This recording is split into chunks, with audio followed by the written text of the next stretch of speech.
No sé cómo terminé ahí, o sí sé, pero me da vergüenza admitirlo. Yo nunca había ido a Tepito solo, menos de noche, pero estaba desesperado. Quería recuperar mi celular que me habían robado una semana antes, y un conocido de la chamba, el Lalo, me dijo que allá podía encontrar uno igualito, nuevo, barato. Nomás no vayas como pendejo, carnal, ni te pongas mamón con la banda, me dijo. Eso fue todo su consejo. Era un viernes. Salí de trabajar cansado, sin bañarme siquiera, y tomé el metro. Me bajé en Lagunilla. Era de noche, pero Tepito no duerme. Desde que salí del vagón sentí los ojos encima, como si todos supieran que yo no era de ahí. Caminé derecho, siguiendo el mapa que me mandó Lalo. Todo el camino, la colonia era un zumbido de voces, motores, música saliendo de bocinas colgadas en cables, olor a garnacha, a marihuana, a ropa húmeda. Cada esquina parecía un pasadizo a algo que no debía ver. Llegué a la calle que me dijo, era angosta, con puestecitos improvisados cubiertos con lonas negras y rojas. Varios chavos estaban sentados sobre sillas de plástico, fumando, viendo el celular. Al fondo, una bodega. A un lado, una puerta abierta con luz blanca. Me acerqué. Antes de poder hablar, uno de los chavos silbó.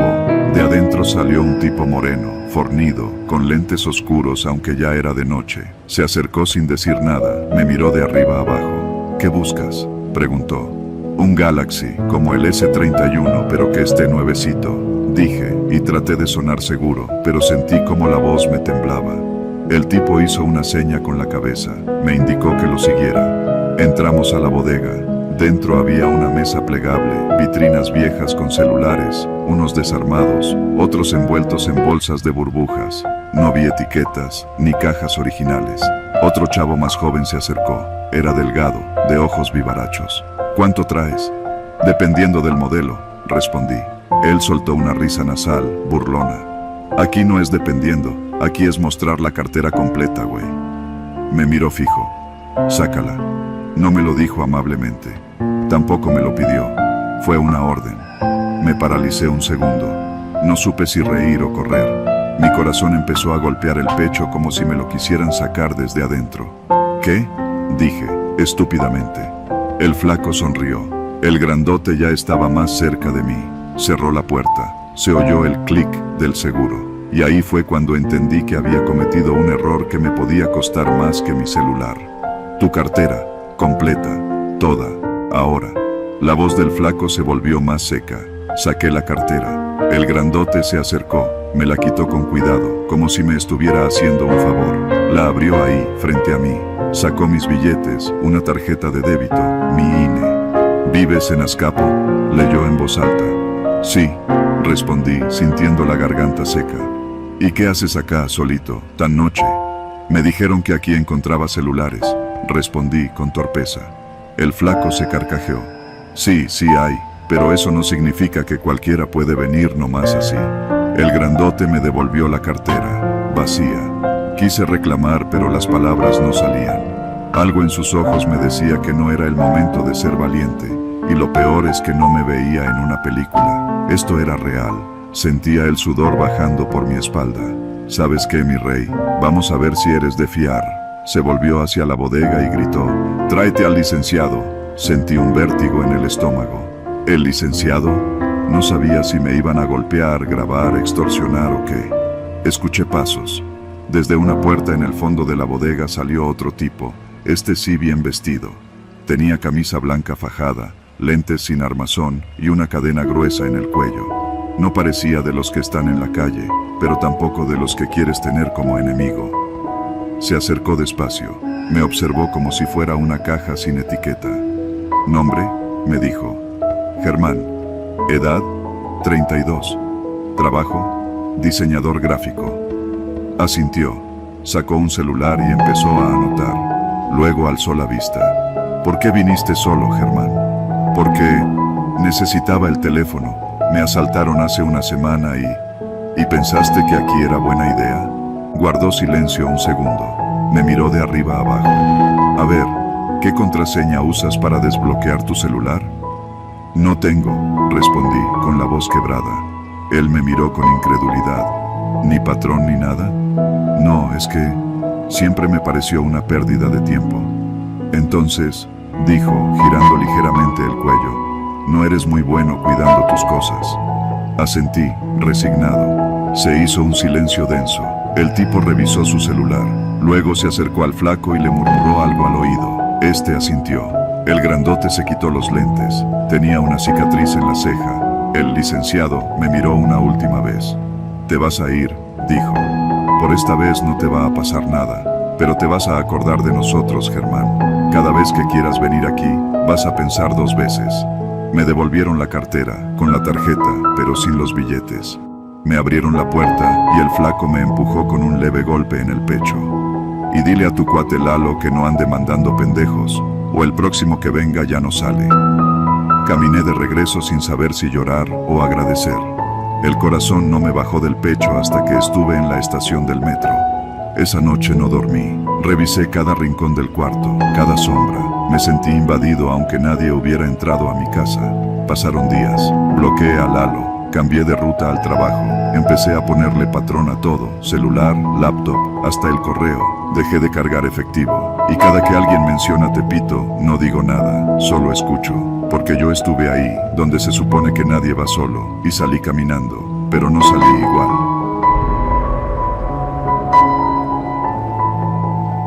Si alguien me hubiera dicho que esa noche iba a cambiar mi vida, lo habría tomado a broma.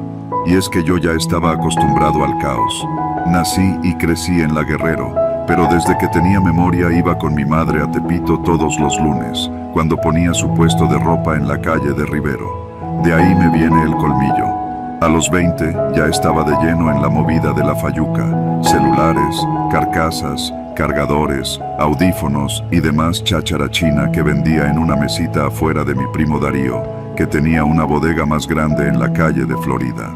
Ese lunes fue igual que otros, calor pegajoso, tráfico, vendedores gritones y el olor a garnachas flotando desde que salías del metro. Mi puesto estaba en una esquina mal iluminada. Las luces de la calle casi nunca servían, pero igual me quedaba hasta tarde porque había buen flujo de clientes entre 8 y 10. Además, ese día vendí más de lo normal. Llevaba la mochila cargada con la feria y 3 celulares de gama media que no había alcanzado a entregar. Lo que no sabía es que me venían siguiendo. Cerré mi mesita alrededor de las 10:30. Caminé por González Ortega hacia Matamoros. Había menos movimiento, pero todavía se escuchaba música a lo lejos y el golpeteo de martillos de los que desarmaban sus puestos. Vi a 3 conocidos, saludé rápido y me fui por la calle de Jesús Carranza. En la banqueta contraria, unos morros estaban fumando. Me vieron. Yo no le di importancia. Aquí todos se miran. Llegando a la esquina con Tenochtitlan, lo vi. Una moto, sin placas, con 2 tipos sin casco. Venía a buena velocidad y en cuanto giró hacia mí, supe que algo no andaba bien. El de atrás levantó el brazo. Alcancé a ver que traía algo en la mano, algo que brillaba bajo la luz roja de un farol. Una pistola. Fue instinto puro. Solté la mochila y me tiré contra una cortina metálica, rodando por el suelo. La moto no se detuvo. El tipo de atrás gritó algo que no entendí y pasó zumbando junto a mí. En la confusión, alcancé a oír un tronido seco. No supe si fue disparo o el golpe de la moto en el pavimento más adelante. Todo pasó en menos de 10 segundos. Me quedé quieto, respirando agitado, pegado a la pared, mi espalda contra el metal helado. Mi mochila había quedado unos metros más adelante, tirada en la banqueta. No se la llevaron. Tal vez no les dio tiempo, tal vez no era lo que esperaban. El que manejaba frenó mal, se trepó a la banqueta y derrapó. No los vi caerse, pero escuché el rechinido de la moto. Luego, un grito lejano. Me puse de pie. La calle estaba vacía. Nadie salió, nadie preguntó. Aquí en Tepito nadie se mete. Todos saben que a veces es mejor no haber visto nada.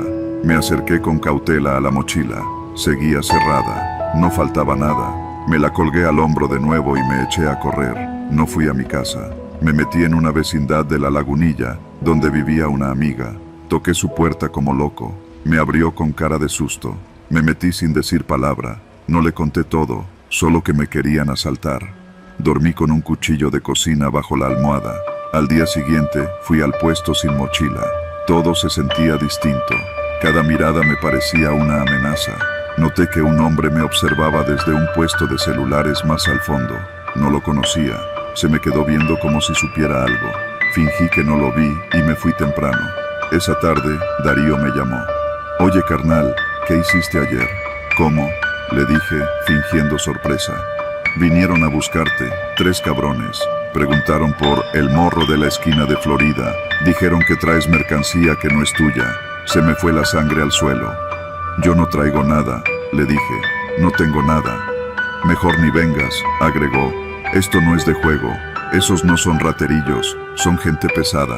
Ahí supe que la moto no fue un asalto cualquiera. Me metí con alguien sin querer, tal vez con algún lote de celulares robados que me dieron a consignación. En Tepito eso pasa, una caja equivocada, un proveedor que no te dijo toda la verdad, y ya estás marcado. Los días siguientes me escondí, no fui al puesto, dormía en casa de amigos, cambiaba de rutas, no usaba mi celular, me sentía acechado. Una vez, cuando salí por unas tortas, vi una moto similar rondando la cuadra. Pasó 2 veces, no hice nada. Regresé a pie por calles oscuras, con el corazón en la garganta. Fui con Beto, un compa que conocía de hace años, uno que tenía contactos con los que mandaban en la zona. Le conté la historia, con detalles. Él me escuchó sin interrumpir. Te están buscando, me dijo. La moto era un aviso, no querían asaltarte. Querían que supieras que te tienen en la mira. Esa mochila, carnal, seguro alguien pensó que traías algo que era de ellos. Pero no era nada raro, Beto. Te lo juro, solo feria y mercancía. Y a veces la feria es lo que buscan. O una SIM con información, o un paquete escondido. Tú no sabes lo que movías, y ese es el pedo. Me aconsejó irme unos días, salirme de la ciudad. Piérdete, me dijo. Que no te vean, que se les olvide tu cara. Le hice caso. Me fui a casa de mi tía en Nezahualcóyotl. Estuve ahí casi 2 semanas, desconectado. Nadie me llamó, nadie me buscó, pero yo no podía dormir. En mi cabeza, la imagen de la moto, de la pistola, del tipo que me apuntó sin hablar, la tensión constante, el miedo de volver. Cuando sentí que todo se había calmado, volví al barrio, no al puesto, no todavía, solo a caminar, a mirar de lejos. Vi que habían cerrado el local de Darío. Pregunté, nadie decía mucho. Algunos dijeron que se fue a Puebla, otros que se metió en problemas. Me dolió. Él no tenía la culpa. Esa noche, cuando regresaba caminando por la misma ruta donde me quisieron interceptar, la vi. La moto estaba estacionada, sola, junto a una esquina. Era idéntica, sin placas, mismo color. Me quedé quieto, no había nadie cerca. Crucé la calle, fingiendo no haberla notado, pero cada fibra de mi cuerpo sabía que era la misma. En ese momento, algo cambió en mí. Ya no podía seguir huyendo. No podía vivir con miedo cada vez que caminaba por mi barrio. Ya no quería esconderme. Llamé a Beto. Le pedí que me ayudara a hablar con quien tuviera que hablar, que yo no era amenaza, que no sabía nada, que no tenía nada. Esa noche me llevaron a un lugar, no sé exactamente dónde. Una bodega, oscura, paredes grises, olor a metal. Me hicieron esperar en una silla. Después, un hombre con chamarra negra entró. No era grande, pero imponía. Tenía las manos llenas de anillos y los ojos como vidrio. Me habló sin levantar la voz. Tú no tienes la culpa, me dijo. Pero moviste algo que no era tuyo, algo que se debía entregar a otro. Por eso te fuimos a buscar, queríamos asustarte. Y funcionó, pero ya estuvo. Yo no sabía nada, le dije, apenas con vos. Ya lo sé, por eso estás aquí hablando. Si hubieras sabido, estarías en otro lado. Pero quiero que entiendas esto. En este barrio, cada cosa tiene dueño. Y si tocas lo que no es tuyo, aunque no sepas, te metes en pedos. Asentí. Él me miró en silencio. Luego se levantó y dijo, vuelve a tu vida, pero hazlo con cuidado. No me volvieron a buscar. Ahora vendo cosas por internet, no en la calle.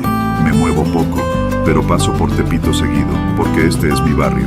Solo que ya no veo motos con los mismos ojos. Ya no confío en mochilas cerradas ni en cajas sin revisar.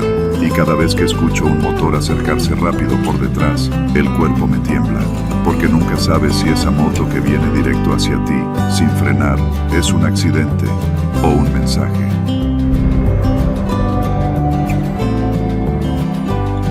No sé si alguna vez te ha tocado ir a Tepito solo, a pie, y sin saber exactamente a qué parte vas.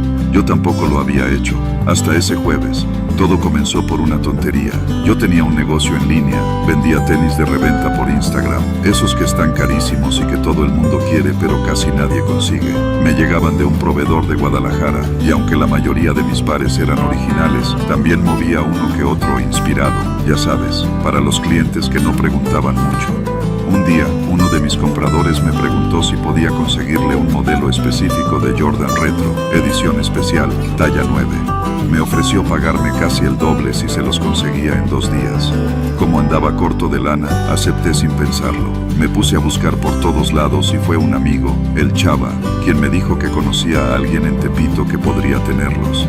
Pero vas tú, me advirtió. Ese vato no manda por paquetería, y menos a alguien que no conoce. Le pedí la dirección y me la pasó por WhatsApp. Calle Mineros, casi esquina con Tenochtitlan. Lo único que decía el mensaje, aparte de la ubicación, era: llega antes de las 3 y no hables mucho. Llegué ese jueves como a las 2:15, sudando desde la bajada del metro Lagunilla. El sol quemaba, los ruidos eran insoportables y el bullicio te apabullaba. Vendedores por todos lados, puestos encima de puestos, gente empujando, gritando ofertas, niños corriendo entre los pasillos. Me sentía fuera de lugar, cargando mi mochila y mirando el celular cada 2 pasos para no perderme. La dirección me llevó a una de esas calles donde los puestos están cubiertos con lonas gigantes, pegadas entre sí como un techo. Todo estaba medio oscuro abajo, apenas filtraba la luz del sol. Me metí con cuidado. El olor a comida callejera mezclado con el sudor y el smog era casi pegajoso. La atmósfera densa, como si no hubiera ventilación. Pasé un puesto de gorras pirata, otro de calcetines, uno de perfumes que claramente no eran originales, y finalmente vi el letrero que buscaba. Calzado deportivo, modelo único, pregunta por el güero. Me acerqué. ¿El güero?, pregunté a un tipo flaco, tatuado, que estaba sentado sobre unas cajas. El sujeto se me quedó viendo sin decir nada, luego hizo un gesto con la cabeza para que lo siguiera. Caminó entre los pasillos hasta detenerse frente a un puesto más cerrado que los demás. Estaba cubierto con una lona negra, opaca, como esas de toldo grueso. Era más grande que los demás y tenía un letrero colgado a mano: no se aceptan devoluciones. El flaco levantó la lona y me hizo una seña. Entré. Adentro había un tipo sentado en una silla de plástico, rodeado de cajas de zapatos apiladas hasta el techo. El lugar olía a plástico nuevo y humedad. Era el famoso güero. Me miró sin levantarse. ¿Eres el del Jordan 9?, preguntó con voz grave. Sí, me mandó el Chava. Se levantó y sacó una caja negra con el logo de Jumpman. La abrió con calma y me mostró el par. Se veían perfectos, tal vez demasiado perfectos. Pero yo ya sabía que en estos lugares, si preguntas más de la cuenta, pierdes más de lo que ganas. Son 4.500, dijo. Le pagué sin discutir. Estaba a punto de salir cuando algo pasó. Escuché un crujido seco. Volteé hacia un costado del puesto y vi que una parte de la lona negra se había levantado. Una esquina se había soltado del gancho, dejando al descubierto la calle, y a un tipo que pasaba por ahí con una carretilla. El aire entró de golpe y todo se iluminó por un segundo. ¡Hijo de tu madre!, gritó el güero con furia desproporcionada. Se lanzó hacia la lona y la volvió a enganchar de un tirón. Luego se giró hacia mí, con el rostro rojo. ¿Tú la jalaste? No, yo ni la toqué, te lo juro. Me miró con una intensidad que me hizo dar un paso atrás. Esta lona no se rompe, no se toca, no se mueve. Ya te dije que yo no fui. Se me acercó. Tenía una cicatriz que le cruzaba el cuello como una línea de alambre oxidado. ¿Me la vas a pagar? ¿Qué? Ni siquiera la rompí. ¿Tú estabas adentro cuando pasó? Entonces me la pagas. Estás loco, güey. Yo no... No alcancé a terminar la frase. El flaco que me había llevado hasta allí apareció de nuevo, esta vez con otro tipo, mucho más grande, que se puso detrás de mí, bloqueando la salida. Me di cuenta de que mi celular seguía en la mano. Lo guardé despacio. 3.000 y te vas. Si no, aquí te quedas. Quise reírme, pero no pude. La mirada del güero era seria y el tipo detrás de mí no parecía estar de adorno. Algo me decía que, si intentaba correr, iba a terminar peor. Las calles afuera eran un laberinto y ellos conocían cada rincón. No traigo tanto, mentí. Entonces deja algo. ¿Qué? Tu mochila, tu teléfono, tu cartera, lo que valga 3.000. Se me heló la sangre. El par ya me había costado más de lo que extorsionarme por algo que ni siquiera había hecho. ¿Y si voy por el dinero y vuelvo? ¿Y si yo voy por tu familia y no te vuelvo a ver? No estaba jugando.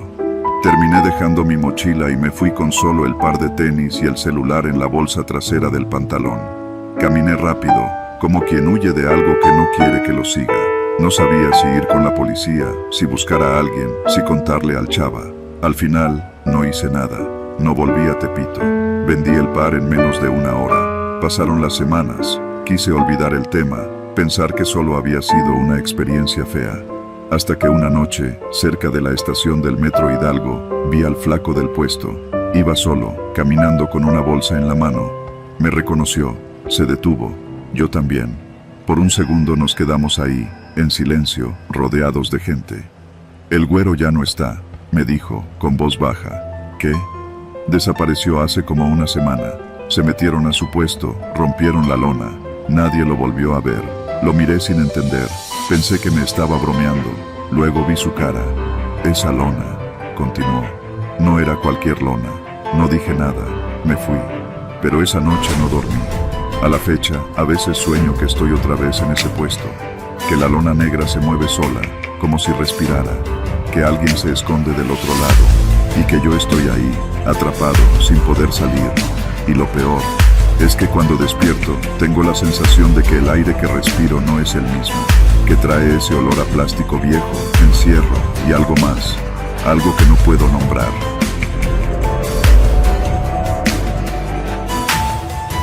Nunca he sido el tipo de persona que se mete en problemas, menos en la calle.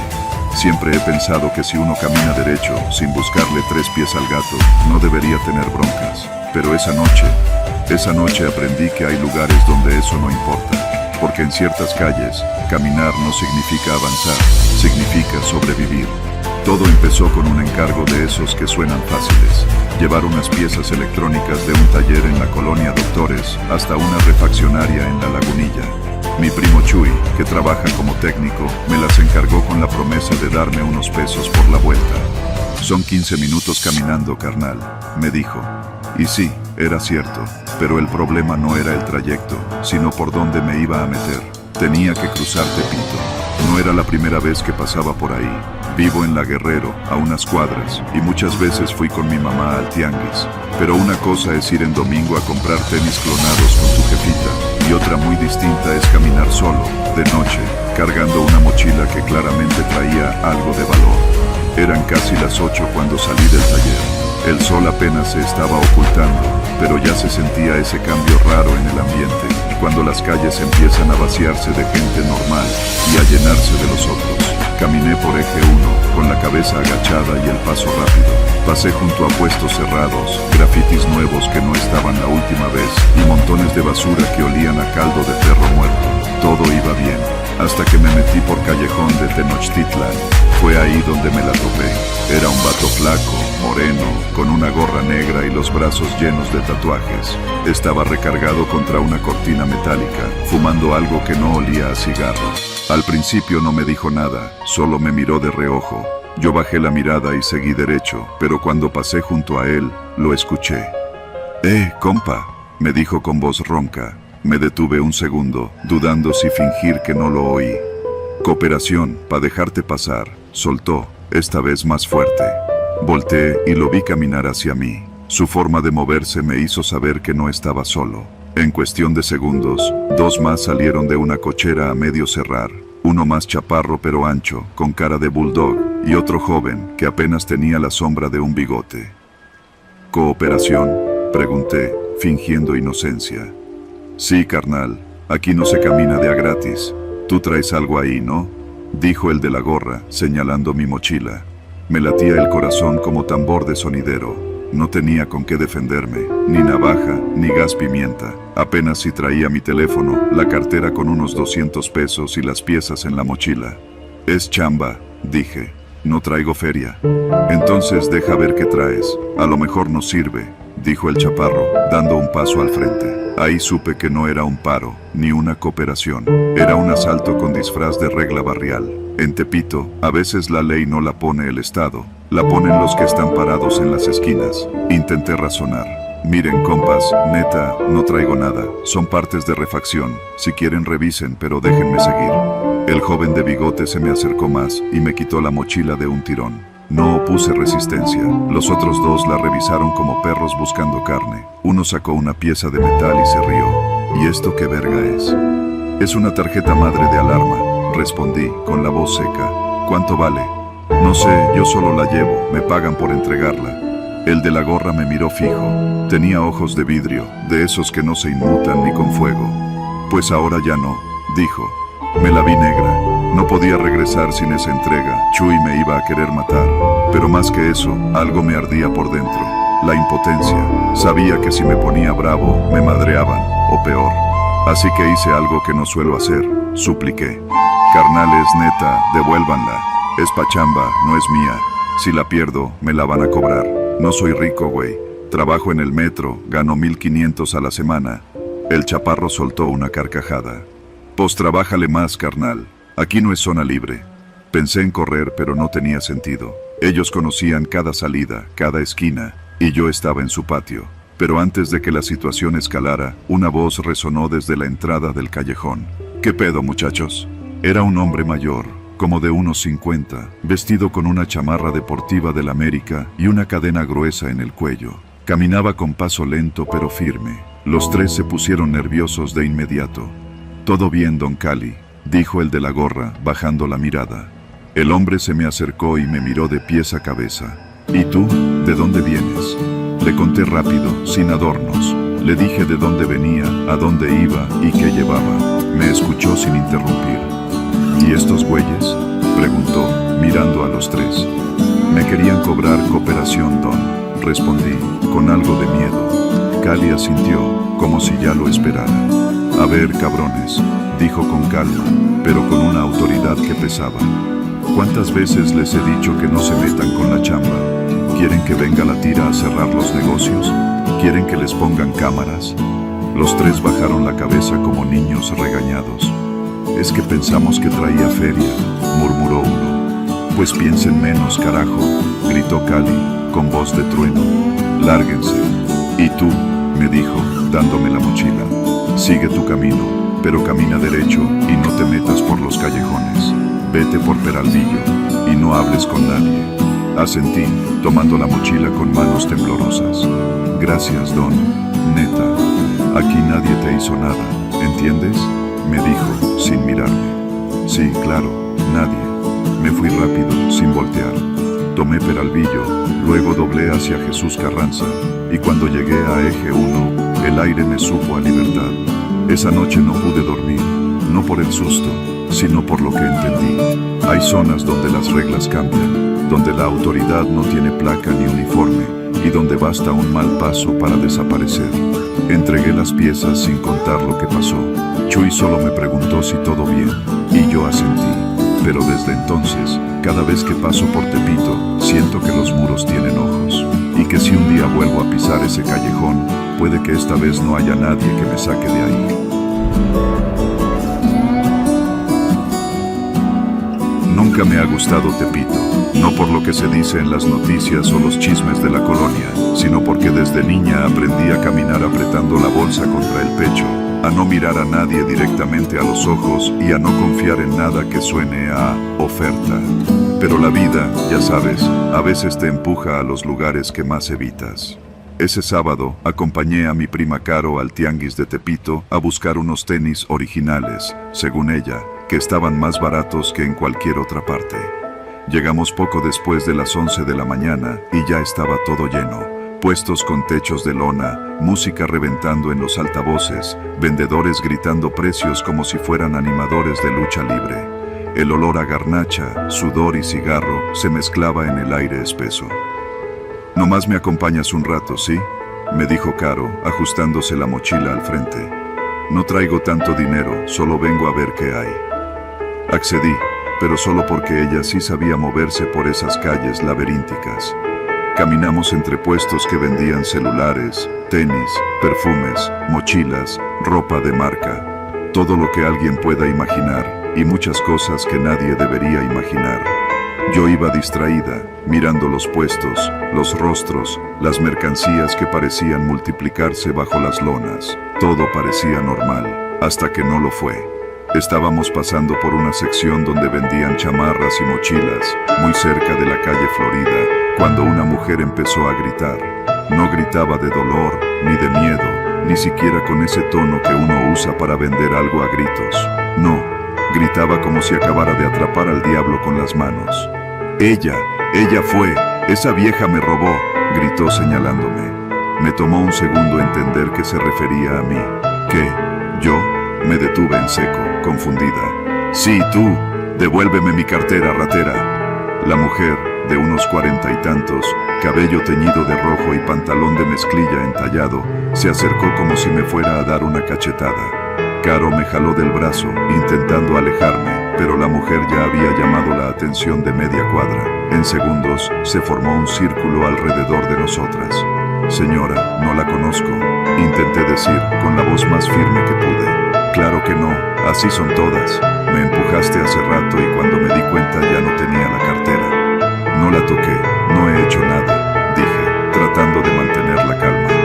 La gente empezó a cuchichear. Unos decían que le revisen la bolsa, otros, de seguro ya la pasó a otro, y los más morbosos sacaron sus celulares. Me temblaban las manos, no por miedo a que me golpearan, aunque eso también me cruzó la mente, sino por el sentimiento más frío que te puede invadir, el de saberte inocente y que nadie te cree. Revisa tu mochila, enséñasela, me dijo Caro, desesperada. Que vean que no tienes nada. Saqué todo, mi celular, mi cartera, mis llaves, hasta un dulce que llevaba suelto.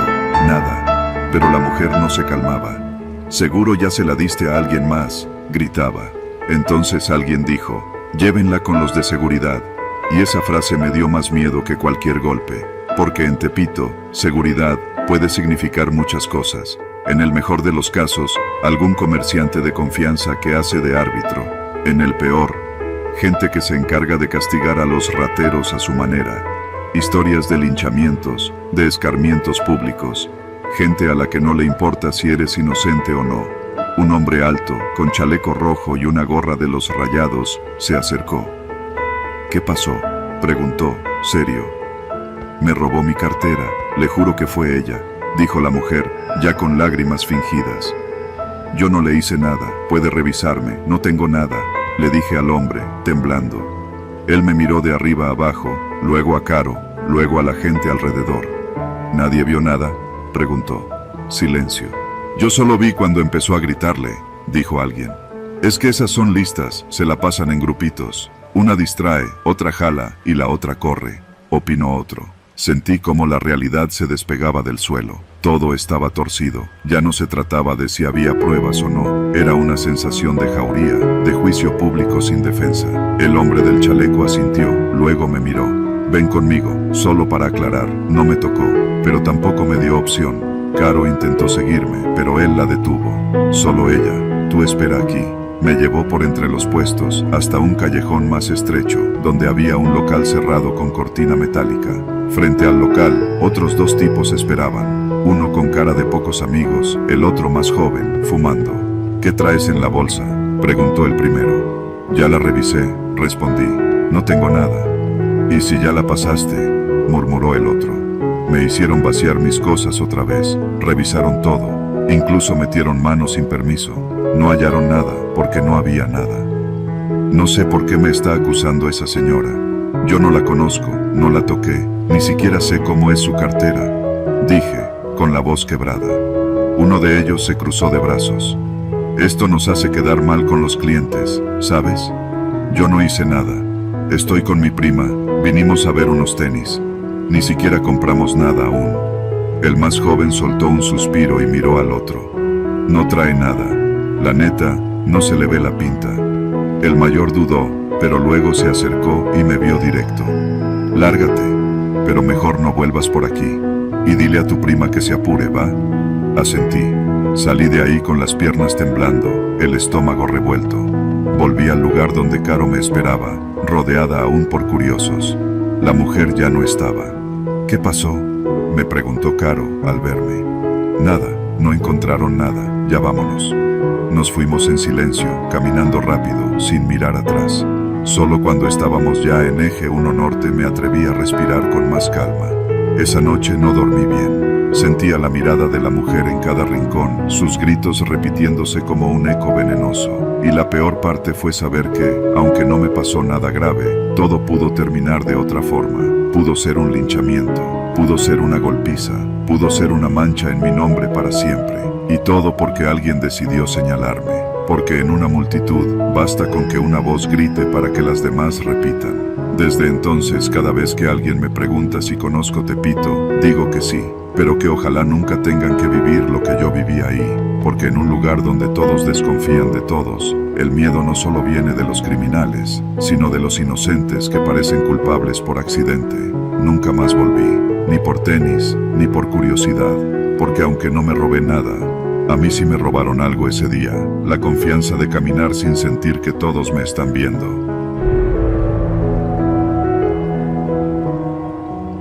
Esa noche no tenía por qué complicarse, solo era una entrega más. Llevaba ya más de 5 años trabajando como repartidor en moto para una plataforma que ni vale la pena nombrar, y aunque he pasado por todo tipo de situaciones, algo me dijo que este pedido iba a ser distinto desde que vi la dirección. Calle Jesús Carranza, entre el Eje y González Ortega, justo en el corazón de Tepito. Ah, ya chingó su madre, murmuré, sin pensarlo. No es que me diera miedo Tepito, lo conocía, lo he recorrido en moto decenas de veces y sé que no todo es como lo pintan. Pero tampoco soy ingenuo. En ciertas zonas, si te metes en horas raras y no eres del barrio, simplemente no deberías estar ahí. Aún así, la paga era buena y, honestamente, estaba urgido de completar el día. Salí del centro, crucé Eje 1 Norte y tomé Reforma por Garibaldi. Eran poco más de las 11:30 de la noche. El tráfico ya era casi nulo y la ciudad tenía ese silencio raro que no es realmente tranquilidad, sino una pausa antes de que pase algo. Me metí por Peralvillo, luego giré en González Ortega. La calle estaba vacía, sin un alma, y los locales cerrados con cortinas metálicas rayadas con grafitis. Más allá del mercado de Tepito, solo había sombras. Las pocas luces encendidas apenas iluminaban lo suficiente como para ver bultos en las banquetas, basura, algún indigente, motos mal estacionadas, y de vez en cuando, un gato flaco escarbando entre los restos. El GPS me indicaba que ya estaba cerca. La ubicación era una vecindad vieja, de esas que tienen un portón oxidado y un foco colgando que parpadea. Me detuve justo frente a la entrada. Me bajé de la moto con la mochila térmica aún en la espalda. Miré hacia la calle para verificar si venía alguien. Y fue entonces cuando la vi. Una camioneta blanca, sin placas, polarizada, se estacionó lentamente detrás de mí, bloqueando la única salida del callejón. No era común ver ese tipo de vehículos por ahí a esa hora. Tampoco que alguien se estacionara así, tapando completamente la única ruta de escape. Mi instinto fue claro, algo no estaba bien. Toqué el portón de la vecindad esperando que saliera rápido el cliente. No respondían. Toqué otra vez. Nada. Buenas noches, entrega, grité con una voz que intentó no sonar nerviosa. Nadie contestó. Revisé la app y el cliente no había dejado ningún mensaje adicional. Lo único que decía era, toca el portón, no entres. Y sí, no iba a entrar, pero tampoco me iba a quedar ahí como idiota. Giré para ver la camioneta. Seguía ahí. No se había movido ni un centímetro. No se veía al conductor. Las luces interiores apagadas. Me acerqué a la moto, pero algo me detuvo. Las luces traseras de la camioneta se encendieron por un segundo. Solo eso. Como si me estuvieran diciendo que me habían visto, que sabían que pensaba largarme. No tenía señal en el teléfono. Un clásico. Revisé el mapa descargado en la app, pero ya no me marcaba ruta. Cerré la aplicación y abrí la cámara delantera para fingir que hacía una videollamada. Fue un intento desesperado, pero no quería parecer vulnerable. Sí, ya llegué. Estoy en la dirección que me diste, pero no sale nadie, dije en voz alta, mientras sostenía el celular apuntando hacia la camioneta. La camioneta no se movió, pero la tensión se podía cortar con una navaja. Entonces la puerta del copiloto se abrió. Salió un hombre de complexión pesada, con gorra y chamarra negra, sin logos ni nada que lo identificara. Se quedó parado junto a la puerta, sin avanzar, sin hablar, solo observaba. ¿Qué quieres?, le grité. No respondió. Caminé hacia la moto, sin perderlo de vista. Justo cuando estiraba la pierna para montarla, la puerta del conductor también se abrió. Otro hombre, más alto, más flaco, salió del vehículo. Ambos se acercaban lento, sin prisa. La mochila con la comida todavía colgaba de mi espalda. No me importaba. Pensaba arrancar y salir de ahí aunque tuviera que subir la moto a la banqueta. Pero cuando presioné el encendido, nada, muerta. Eso nunca me había pasado. La batería estaba bien, la moto tenía gasolina, pero el motor no reaccionaba. Presioné el botón de nuevo. Nada. Empecé a sudar frío, no por el clima, sino por la certeza de que me habían elegido a mí. Esa noche, ese callejón, esa entrega, los tipos ya estaban a unos 10 metros. No decían nada, no corrían, pero venían directo a mí. Fue cuando decidí correr. Dejé la moto, mochila, todo. Crucé la calle y me metí entre los puestos cerrados del mercado. Sabía que Tepito era un laberinto, pero también sabía que podía escabullirme por los callejones si lograba mantener la calma. Corrí por entre dos puestos de ropa, salté un charco de agua negra y me metí a una calle angosta que conectaba con Tenochtitlán. A esa hora, todo estaba apagado, ni un solo foco, solo una televisión encendida a lo lejos. Detrás de mí, escuché pasos, no eran muchos, solo uno. Rápido, volteé y vi que el más flaco me seguía. No corría como alguien que no sabe moverse, no, corría como alguien acostumbrado a cazar. Doblé en una esquina y me escondí entre unas bolsas de basura junto a una carreta oxidada. Intenté controlar mi respiración, lo vi pasar de largo. Esperé, no me moví, ni un músculo. Cuando ya no escuché sus pasos, salí del escondite y caminé lo más rápido que pude hacia la calzada. Veía los postes, las ventanas enrejadas, los grafitis que cubrían cada pared. Era como si todo el barrio me observara. Cuando por fin vi un Oxxo encendido, sentí una punzada de esperanza. Entré y pedí ayuda. ¿Puedo usar su teléfono? Mi moto se quedó y me están siguiendo. El encargado me miró con desconfianza, pero al ver mi rostro sudado y mis manos temblorosas, me pasó el fijo. Llamé a un compañero repartidor que vivía cerca del centro. Carnal, ven por mí. Estoy en el Oxxo de González Ortega. Me estaban siguiendo. No sé qué pasó, pero no quiero regresar solo. Esperé 15 minutos. Afuera no vi la camioneta, pero sentía los ojos clavados desde algún lado. Cuando llegó mi compa, le conté lo esencial. No me creyó todo, pero me ayudó a regresar por la moto. Estaba ahí, intacta, como si nada. Arrancó al primer intento. La mochila con la comida seguía en el suelo, abierta. El contenido se había tirado. El pedido fue cancelado. Nadie reportó el incidente. Pero 2 días después, otro repartidor desapareció en esa misma zona. No volví a entrar a Tepito de noche. Y desde entonces, cuando veo una camioneta blanca, polarizada y sin placas, el pulso se me acelera. No sé qué querían de mí. No sé si fui elegido al azar o si alguien me entregó como parte de algo más grande. Solo sé que esa noche me salvaron mis piernas y que si me hubiera quedado 5 segundos más, esta historia no la estaría contando yo.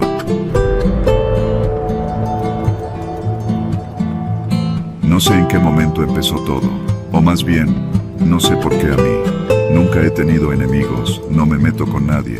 Trabajo en una imprenta que está por el rumbo de La Lagunilla, cerca del metro Tepito, y la mayoría de los días salgo justo antes del anochecer. Vivo solo, así que mi rutina es sencilla. Casa, trabajo, casa, y de vez en cuando una cerveza en la esquina con don Alfredo, un señor que pone un changarro de micheladas y botanas en la banqueta de su taller mecánico. Todo cambió un jueves por la noche, hace unos 3 meses. Todavía hacía calor, ese calor pegajoso que no se va ni con lluvia. Había salido tarde, casi a las 10. Caminaba por la calle de Matamoros, a unas cuadras del metro, cuando escuché una voz detrás de mí. ¿Qué onda, carnal? ¿No has visto al Tavo? Me giré. 3 tipos me estaban mirando desde la esquina. Uno llevaba una gorra roja, otro una sudadera con capucha, y el tercero se estaba fumando un cigarro. No los conocía. ¿Tavo? No, carnal, ni idea, respondí, intentando seguir mi camino sin sonar mamón. ¿No lo conoces?, insistió el de la gorra. Tavo, el que se junta por aquí, alto, con barba, siempre anda en la movida. Negué con la cabeza. Me sonrieron, pero no de manera amable. Fue una sonrisa de esas que te ponen tenso, que no sabes si es burla o amenaza. Bueno, si lo ves, dile que ya lo andan buscando, que no se haga pendejo. Asentí y seguí caminando. Ese tipo de cosas pasan en barrios como este. Te preguntan por alguien, tú no sabes nada y sigues tu vida. Eso pensé. Pero al día siguiente, lo mismo. Esta vez fue en la calle de Peralvillo, mientras salía por unas piezas para una máquina. Dos tipos diferentes, pero la misma pregunta. ¿Qué onda, hermano? ¿Sabes dónde anda el Tavo? Me quedé callado unos segundos. La situación empezaba a oler raro. Neta, no sé quién es. Ya me preguntaron ayer por él. Los tipos se miraron entre ellos. Uno de ellos sacó una bolsita de sabritones del pantalón, la abrió y mientras masticaba me soltó. Qué raro, mano. Todos por aquí conocen al Tavo, nomás tú no. Ese día me fui caminando más rápido de lo normal. Sentí la mirada de ellos clavada en la nuca todo el camino. Ya en la noche, cerré bien puertas y ventanas. Puse la televisión, pero no vi nada. Mi mente estaba en otro lado. Los días siguientes todo se puso peor. Me empezaban a preguntar en distintos puntos del barrio. Nunca eran los mismos. A veces uno solo, a veces en grupo. Uno me abordó hasta adentro del metro, en la estación Garibaldi. Me jaló del brazo con fuerza. ¿Ya te acordaste de Tavo, o qué? No lo conozco, cabrón, grité, casi al borde de un ataque de pánico. El tipo no dijo nada, solo me soltó y se fue. Al principio pensé que era alguna especie de broma local, pero era demasiado constante, demasiado deliberado. Empezaron a aparecer grafitis en las paredes cercanas a mi trabajo. Tavo está aquí. ¿Dónde está Tavo? Tavo no se escapa.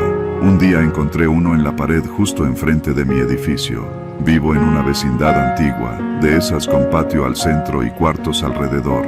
El grafiti no estaba la noche anterior, apareció de un día para otro. Tavo, te estamos vigilando. Yo no soy Tavo. Empecé a tener miedo real, no dormía bien. Dejé de salir por las cervezas, incluso pensé en renunciar al trabajo. Le conté a mi jefa, doña Leti, que alguien me estaba siguiendo. Y como que siempre te preguntan por un Tavo. Sí, así, literal, todos los días, diferentes personas. ¿Y tú estás seguro que no tienes cara de Tavo? La risa de ella me sacó de onda. No era burla, era nerviosa, como si supiera más de lo que decía. Esa tarde salí más temprano. Caminé hacia el metro, pero me desvié hacia la calle de Tenochtitlán. No quería cruzarme con nadie. Llevaba los audífonos puestos, pero sin música. Quería escuchar cualquier ruido. Al llegar a la esquina con Gorostiza, vi que alguien me esperaba. Un chavo, joven, con un cuaderno en la mano. Parecía un estudiante. Me levantó la vista y me preguntó, como si fuera lo más normal del mundo. ¿Tú eres Tavo? No, carajo, le grité. Lo empujé y seguí caminando. Esa noche no dormí. Recibí una llamada de un número desconocido. Contesté y solo escuché una voz distorsionada que susurraba. Ya sabemos quién eres. Colgué. Apagué el celular. Me encerré. Lloré, no voy a mentir. Me sentía atrapado. Nadie me creía. Pensé en irme a casa de mi hermana, pero vive en Ecatepec y no tenía ni fuerzas ni valor para tomar un camión. Lo más jodido es que no sabía si alguien de mi edificio estaba también metido. Todos empezaban a parecerme sospechosos. Una señora que nunca saludaba, ahora me daba los buenos días. Un morro que siempre escuchaba reggaetón a todo volumen, dejó de hacerlo. Solo silencio y miradas. Un lunes, decidí confrontar a los del local de electrónica de al lado. Siempre tenían gente rara entrando y saliendo. Me acerqué a uno de los empleados. Le dije con toda la desesperación del mundo: ¿Tú sabes quién es Tavo? El tipo me miró, me sonrió de forma extraña y se encogió de hombros. Todos somos Tavo, carnal. Me quedé helado. Retrocedí lentamente, me di la vuelta y salí corriendo. Me encerré en el baño del trabajo y vomité. Esa misma semana fue cuando las cosas llegaron al límite. Volvía del supermercado con una bolsa en cada mano. Al llegar a mi edificio, vi que la puerta estaba abierta. Nunca la dejamos así. Me acerqué lentamente. En el patio central había una silueta esperándome. Un hombre alto, con chamarra negra.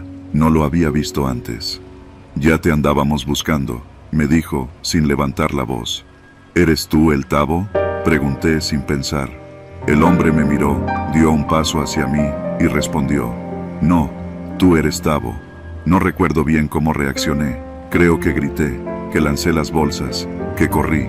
Subí las escaleras de 2 en 2, cerré la puerta con seguro y puse una silla contra la chapa. Llamé a la policía y llegaron 40 minutos después. No encontraron a nadie. Puse una denuncia, pero no sirvió. Según ellos, no había pruebas. No tenía nombres, no tenía testigos, nada. Solo paranoia. Tuve que mudarme. Dejé todo. Ropa, cosas, muebles. Solo me llevé una mochila y el miedo en la garganta. Me cambié a un cuarto en Azcapotzalco. Nadie me conoce aquí. No he hablado con nadie del pasado. Cambio de ruta todos los días. No tengo redes sociales, ni uso mi nombre completo en ningún lado. Y sin embargo, hoy, mientras esperaba el camión en la avenida Cuitláhuac, se me acercó un tipo de lentes, trajeados, con portafolio. Disculpa, ¿tú conoces a Tabo?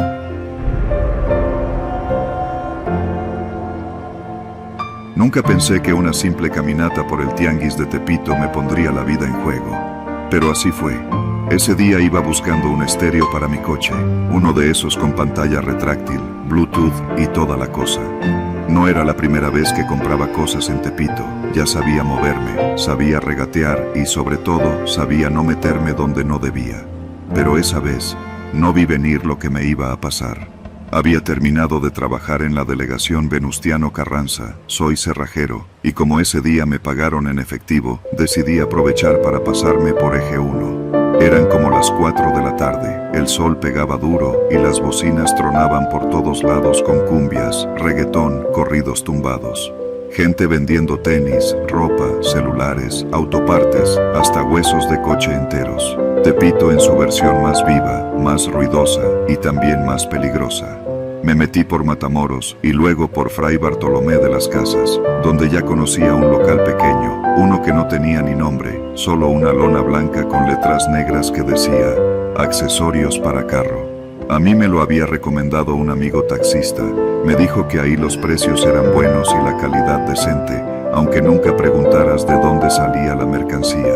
El dueño, un tipo flaco, moreno, con barba rala y cadenas de oro en el cuello, me saludó con un movimiento de cabeza.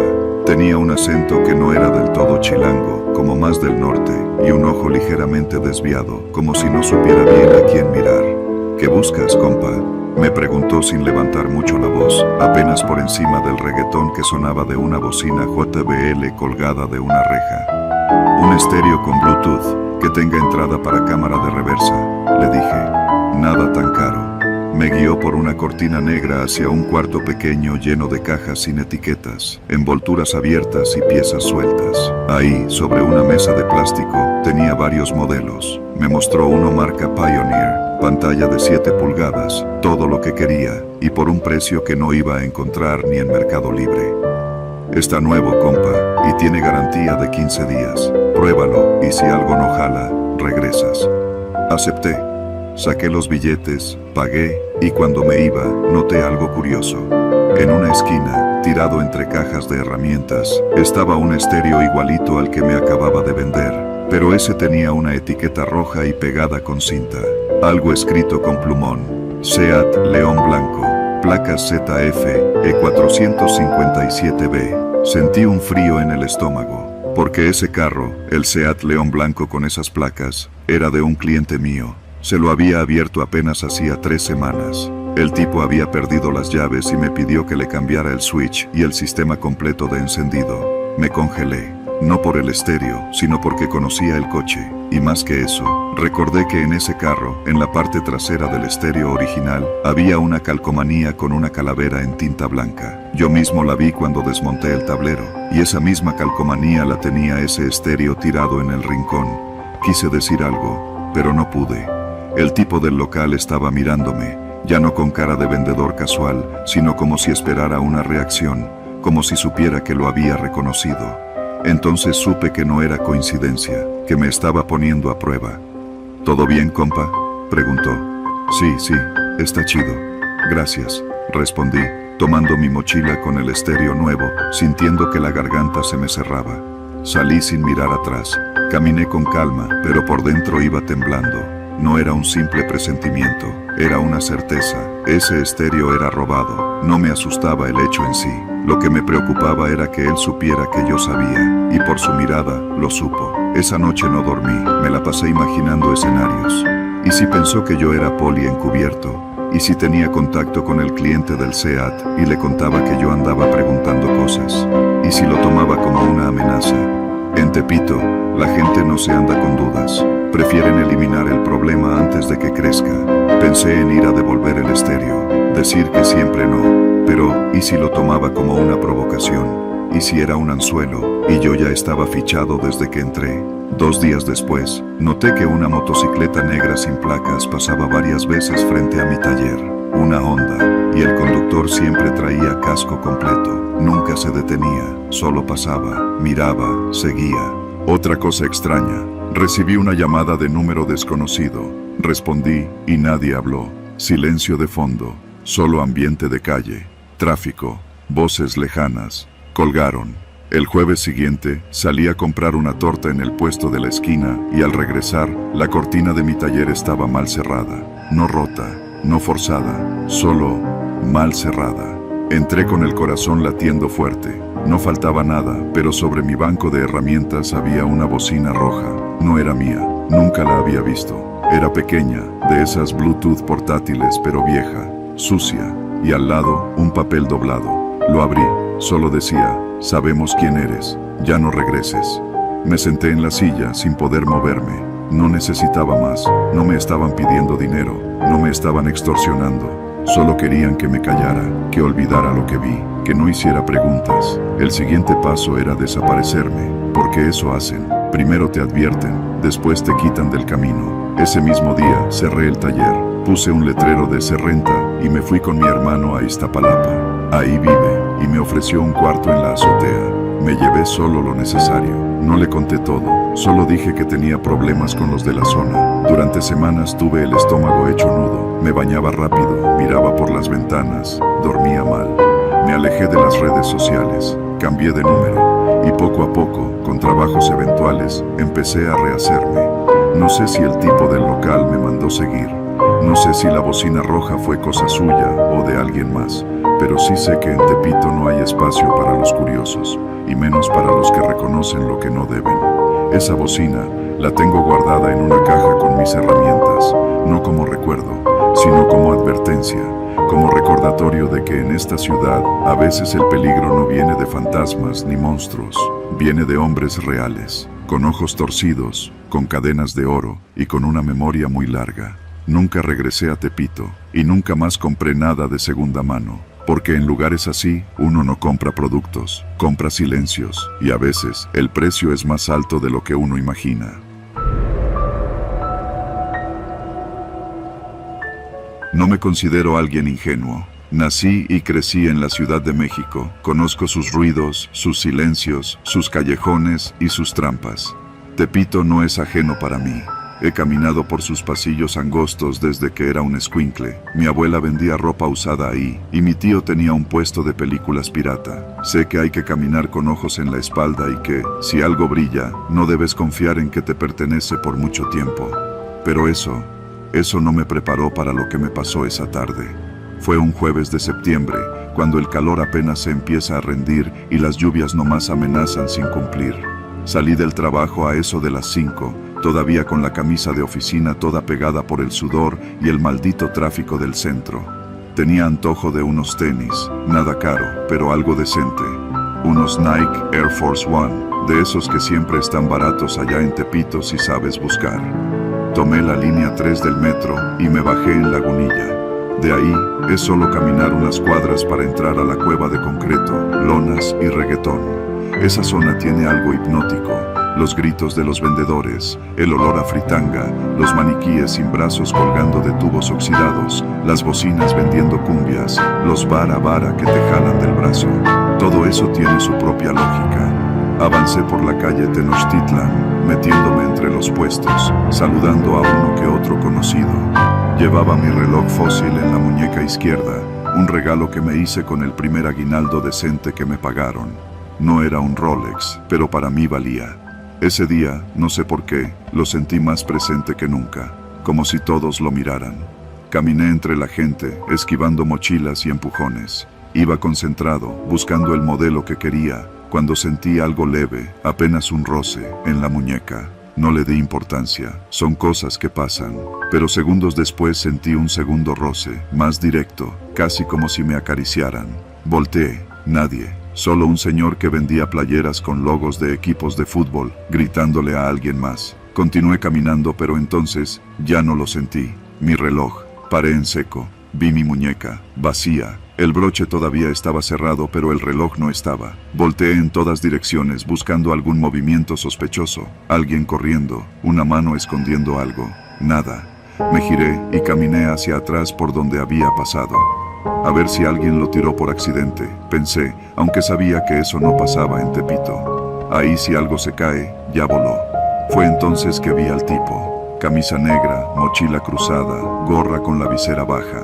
Me llamó la atención porque caminaba como si no tuviera prisa, pero tampoco iba lento. Parecía desplazarse con una naturalidad demasiado ensayada, como si supiera exactamente cómo moverse para no ser notado. Y, aún más raro, llevaba en la mano un reloj. No el mío, otro, uno que parecía viejo, como de cuerda. Lo sacó, lo miró y luego lo metió en su mochila. Lo seguí, no sé por qué, quizá por coraje. Quizá porque algo dentro de mí gritaba que ese cabrón sabía algo. Él nunca se giró, pero parecía consciente de que lo seguía. Dobló en un callejón entre puestos cerrados, esos que se usan solo los fines de semana. El bullicio de la zona quedó atrás poco a poco. Ya no había reggaetón ni vendedores, solo el sonido hueco de mis pasos. Me apuré. Al doblar la esquina, vi que el tipo ya no estaba. El callejón estaba vacío. Me detuve, jadeando. El sudor bajaba por mi espalda. Pensé en regresar, pero algo en el suelo llamó mi atención. Un reloj. No era el mío, era otro fósil, similar, pero este tenía la correa rota y la carátula rayada, como si hubiera sido usado por años. Me agaché, lo tomé. Estaba detenido. Las manecillas marcaban las 5:27, justo la hora en que había llegado. Un ruido detrás de mí me hizo voltear. El tipo ahora estaba parado a unos metros en silencio, mirándome. No sonrió, no dijo nada, solo me levantó la mano derecha y me mostró mi reloj, completo, sin rasguños. ¿Esto es tuyo?, dijo, con una voz seca. Asentí, con la garganta seca. Di un paso hacia él, otro. Me lo extendió. Cuando estuve lo suficientemente cerca para tomarlo, noté que su mano temblaba. ¿Estás bien?, pregunté, sin pensar. Él me miró por un segundo, y entonces sonrió. No una sonrisa amable, una sonrisa torcida, como si supiera algo que yo no. Te lo devuelvo, pero ya no marca tu tiempo. No entendí. Tomé el reloj, dudando. Pesaba igual, tenía la misma correa, pero las manecillas no se movían. ¿Qué le hiciste? Nada, respondió y se giró para alejarse. Corrí tras él, pero al dar 2 pasos, la calle volvió a llenarse de gente, como si hubieran aparecido de la nada. Vendedores, niños, gritos, todo había vuelto a la normalidad. El tipo ya no estaba. Miré mi reloj, 5:27, todavía. Saqué mi celular, la hora, 7:43. ¿Cómo era posible? Intenté ajustar el reloj, nada. Las manecillas parecían atascadas, ni con la perilla se movían. Caminé hasta la estación del metro, aún en shock. La gente me empujaba, yo no estaba ahí. O mejor dicho, sí estaba, pero algo dentro de mí se había quedado en ese callejón. Esa noche, al llegar a casa, mi mamá me vio raro. ¿Estás bien?, me preguntó. Sí, solo me siento raro. Pues raro te ves, pareces más grande. ¿Te pintaste las canas? Me miré al espejo, un mechón gris, uno solo, ahí, entre el cabello. No lo tenía esa mañana. Pasaron los días, el reloj seguía detenido. Intenté llevarlo con un relojero. Me dijo que parecía nuevo, que no tenía nada roto, pero no funcionaba. Como si no quisiera moverse, me dijo el señor. Y entonces empezaron a pasar cosas. Primero, olvidos, pequeños. No recordar si ya había desayunado, si había cerrado la puerta, si era lunes o martes. Luego, momentos donde perdía la noción del tiempo. Caminaba por la calle y, de pronto, estaba en otra, sin saber cómo llegué ahí. Empecé a tener pesadillas, siempre con el mismo tipo. Me hablaba desde un pasillo oscuro, señalando relojes colgados en las paredes, todos detenidos. Este es el tuyo, decía, Pero el tiempo ya no es tuyo. Fui al doctor. Todo normal. Presión bien, azúcar bien. Solo me recomendaron dormir más, hasta que me desmayé. Fue en la oficina. Estaba frente a la computadora y de pronto, todo negro. Cuando desperté, ya estaba en el hospital. Me hicieron estudios. Nada. Pero el doctor fue claro. Tu cuerpo tiene niveles de fatiga equivalentes a alguien de 60 años. ¿Tú qué edad tienes? 32, respondí. Pues tu cuerpo está envejeciendo más rápido. No es común, pero ocurre. Me quedé callado. En mi cabeza solo había una imagen. Ese hombre y su mochila llena de relojes. Esa noche, busqué en internet. Encontré foros, rumores, gente que hablaba de un ladrón en Tepito que no solo robaba relojes, sino tiempo. No había fotos, solo testimonios. Todos decían lo mismo. Te devuelve tu reloj, pero no tu tiempo. Volví a Tepito, semanas después. Llevaba otro reloj, barato, sin valor. Busqué al hombre, calle por calle, puesto por puesto. Nadie sabía nada. Hasta que un anciano, que vendía relojes usados en una manta sucia, me dijo: no se busca al que roba tiempo, mijo. Se le evita. Si ya te vio, ya te tocó. Le pregunté qué podía hacer. Me miró y escupió al suelo. Solo una cosa detiene el paso del tiempo: el olvido. No entendí, pero lo hice. Volví a casa. Guardé el reloj en una caja de madera. Clavé la caja, la metí en un bote de cemento y lo tiré en el canal de Chalco. Lo olvidé, no miré atrás. Desde entonces las canas ya no han crecido. El insomnio se fue. Ya no sueño con pasillos llenos de relojes, pero a veces cuando camino por la ciudad, alguien roza mi muñeca y volteo y no hay nadie. Y me juro, por todo lo que tengo, que no volveré a usar un maldito reloj, nunca más.